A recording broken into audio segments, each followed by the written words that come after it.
Uncia Asset Management vous présente la revue de presse de Jean-Pierre Corbel.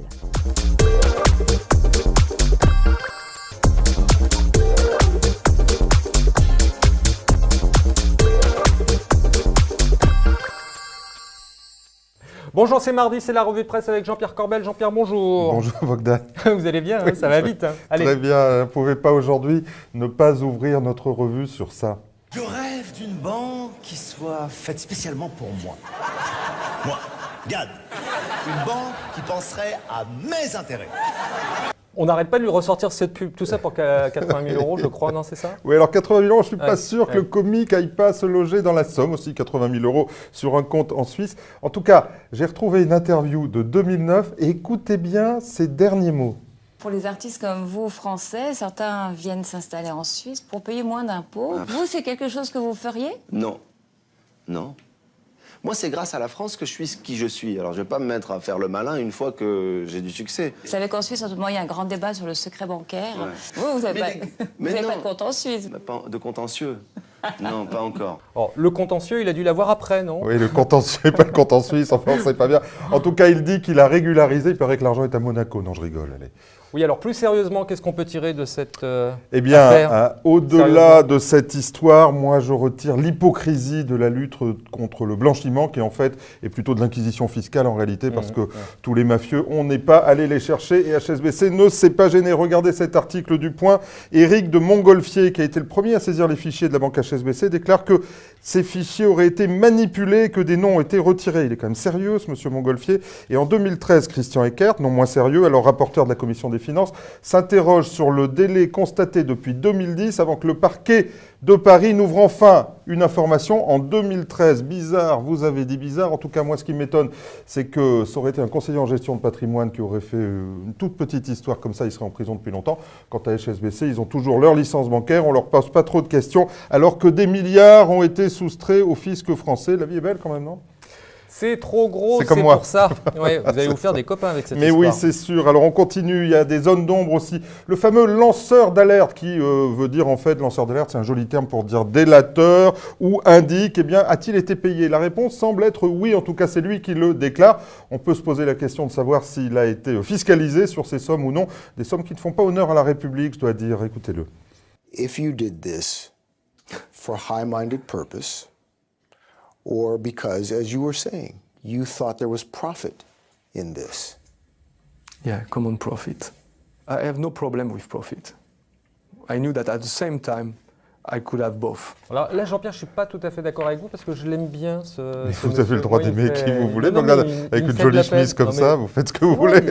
Il dit des choses et on le traite de délateur. Alors, bah oui, il est payé. Si on fait rien, il est payé. Vous vous souvenez, il fut un temps où on était payé pour dire d'autres choses. Mais... ouais. Allez. Bon, allez, on passe au reste de l'actualité. Il y a aussi des crises. Oui.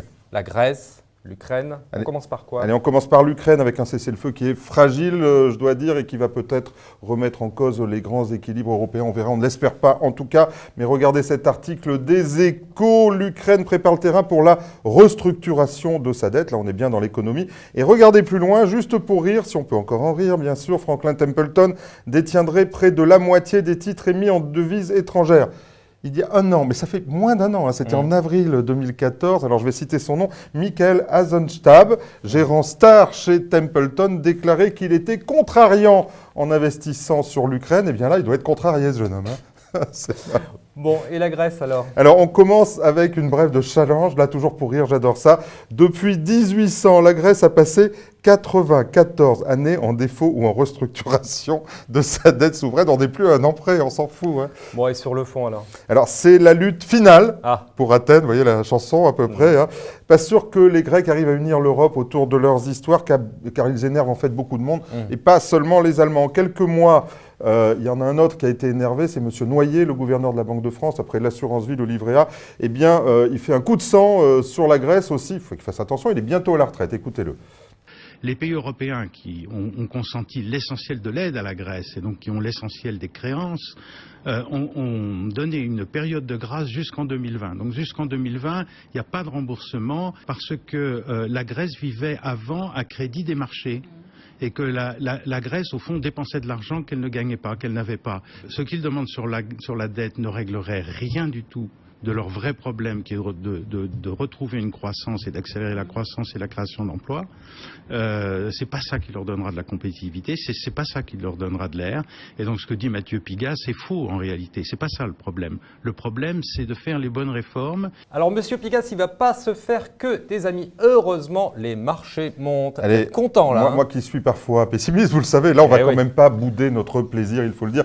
La bourse de Paris qui prend plus de 10% depuis le début de l'année, waouh, Bien, bien. on n'en revient pas, personne ne s'y attendait non plus, c'est comme début 2014. Hein. Et puis ça ne suffit pas, regardez cet article dans Challenge, l'INSEE qui nous indique que la croissance française devrait atteindre 0,4% au premier trimestre, puis au moins 0,3% au second. Un regain de dynamisme qui valide la prévision de croissance du gouvernement, 1% pour cette année, et qui donne un élan même pour 2016, on parle de 1,8%, Bogdan. Pétrole, euro, quantitative easing, figurez-vous, les nuages s'éloignent. C'est trop. Les nuages s'éloignent, hein. Oui. Comme quoi notre président avait peut-être raison hein, de parler du retour du cycle. En tout cas, espérons que derrière les nuages, il n'y ait pas des volatiles genre signe noir. Hein.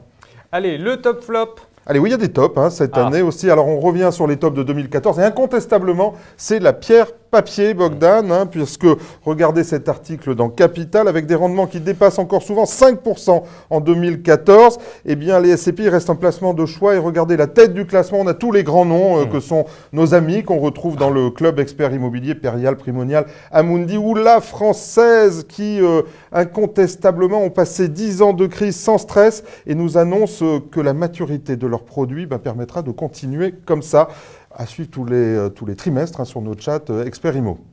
Un petit flop pour suivre. Allez, on va faire du comique de répétition, si vous voulez bien. Vous vous souvenez, la semaine dernière, je parlais de nos amis de Generali qui travaillent, le mot est faible, leur fonds en euros pour ne pas donner les mêmes rendements en fonction des réseaux de distribution. Alors, comme je suis un peu têtu, j'en ai reparlé chez nos amis de BFM. Écoutez, tiens, on va parler de moi, c'est amusant, regardez. J'ai des clients qui ont les deux contrats. Et ces clients m'appellent en me disant « mais je comprends pas, le même nom, j'ai d'un côté un taux, de l'autre un autre ». Aux clients de monter au créneau, il faut qu'ils prennent leur destin en main et qu'ils demandent à la CP, pourquoi pas, mais aussi à leur compagnie, de leur réexpliquer ce taux. J'aimerais qu'on reçoive ensemble un jour les assureurs sur ce plateau pour qu'ils nous expliquent. Eh bien allons-y, invitation est lancée du côté de Generali, s'ils souhaitent venir nous expliquer la différence qu'il y a entre ces deux taux sur ce même contrat. Ouais. Et forcément, Bogdan, eh bien, toujours silence radio. Ils ne veulent vraiment pas venir nous voir sur les plateaux. Pourtant, Cédric Decoeur et nous-mêmes leur proposons. Et ils veulent pas, il semblerait qu'ils ne veuillent pas donner d'explications ni aux distributeurs ni à leurs clients. C'est pas sympa. Hein. Je suis pas sûr que le comique de répétition, ça fasse rire beaucoup de gens. Allez, juste pour rire. Allez, on finit toujours en répétition. On finit par celui avec qui on a commencé, notre ami Gad Elmaleh. Et écoutez, Catherine et Liliane. Mais alors, il n'est pas du tout chez LCL, en définitive. Mais il nous ment. J'ai ouvert 2 comptes, moi, là-bas, à cause de sa pub qui me faisait rire. Mais oui, mais moi aussi. Je rêve d'une banque. Ah, ça me faisait rire. C'était super. Oh non, écoute. Il raconte des trucs. Oui, là, moi, ça me fait vraiment rigoler. Pourtant, Mais je je ne les font pas aime. toujours Ah, ça me rire. sent sympa. C'est vrai Ouais. qu'on a tous ouvert des comptes. Vous avez ouvert un compte chez LCL, vous ? Jamais. Ah bon, d'accord. Jamais. Ni chez HSBC. Je ne sais même pas ce que c'est. Allez. Jean-Pierre, merci beaucoup. C'était un plaisir, Bogdan. Quant à moi, il ne me reste plus qu'à vous remercier, à vous donner rendez-vous non pas mardi prochain parce que je serai en vacances, mais le mardi suivant. D'ici là, gardez-vous bien. Si vous êtes en vacances, on aura des photos. Hein.